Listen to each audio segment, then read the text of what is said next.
Bang, abang ini anak pertama dari 3 bersaudara. Iya, Ini dengan adik-adik semuanya masih sering berhubungan lewat apa? Misalnya kan berjauhannya, satu di Bandung, satu di Sumatera Barat begitu ya. Berhubungannya iya. melalui Telepon aja, teleponan. Bisa teleponan. setiap hari teleponan. Enggak setiap hari, seperlunya aja. Seperlunya aja. Kalau misalnya ada sesuatu yang perlu di-share gitu ya. Iya. Kalau dengan orang tua, Dengan orang tua telepon juga suka ketemu. Ibu saya, bapak saya udah lama meninggal. Dari tahun 86. Gitu. tahun 86. Itu berarti Kecelakaan waktu itu, bareng mas kecelakaan saya. sama abang. Tapi saya selamat, bapak saya meninggal di tempat. Gimana Om, kecelakaannya gimana?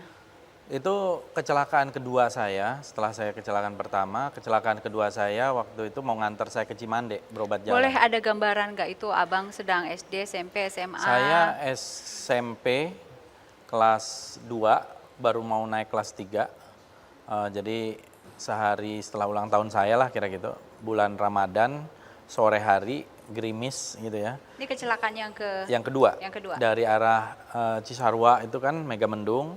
Nah, sebelum perempatan Megamendung itu ayah saya yang mengendarai motor, saya dibonceng, jadi ditabrak truk gitu. Jadi kita terlempar kira-kira terseret 11 meter, lalu bapak saya meninggal di tempat. Waktu itu saya tidak tahu kalau bapak saya meninggal di tempat. Saya juga waktu itu dikira orang udah meninggal, gitu ya. Karena semua helm saya pecah, saya juga nggak sadarkan diri. Jadi kayak masuk satu lorong hitam yang panjang gitu ya.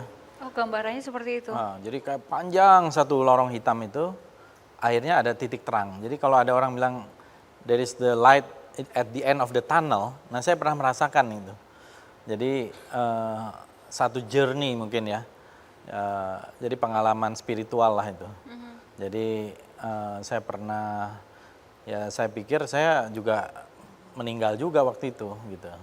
Tapi ternyata masih hidup gitu. Jadi saya merasa sejak itu ya hidup itu singkat, kita ini rapuh gitu ya. Dan ya inilah bonus lah gitu sekarang ini gitu. Seperti semacam diberi kesempatan untuk hidup yang kedua begitu. Iya. Abang tahu bahwa ayah Anda meninggal itu dari siapa yang ngasih tahu? Jadi setelah dari kecelakaan itu kita dibawa ke rumah sakit PMI Bogor. Saya dibawa lagi ke Cimande tengah malam karena lutut saya yang sebelah kiri ini bergeser terus ditarik dan wah macam-macam lah ini, badan saya ini luka-luka di mana-mana. Kemudian besok paginya dibawa ke Jakarta, katanya mau melihat bapak saya udah sadar gitu. Tapi ternyata bapak saya udah meninggal. Di Gitu. tempat kan? Iya, tapi saya kan nggak tahu Oke. meninggal di tempat. Waktu itu terpisah, dibawa di rumah sakitnya. Jadi Pas saya waktu itu ditandu sampai di kuburan itu ditandu gitu, sambil menguburkan ayah saya itu. reaksi Gitu. abang? Kenapa? Reaksi Anda? Ya ketika itu sih seperti apa ya? Karena saya anak pertama, rasanya ada beban yang luar biasa berat lah waktu itu. Dan apa? Ya hidup di situ kayak dimulai dari titik nol gitu. Karena kita harus memulai dari sesuatu yang baru. Bapak saya waktu itu tumpuan keluarga, ibu saya ibu rumah tangga biasa.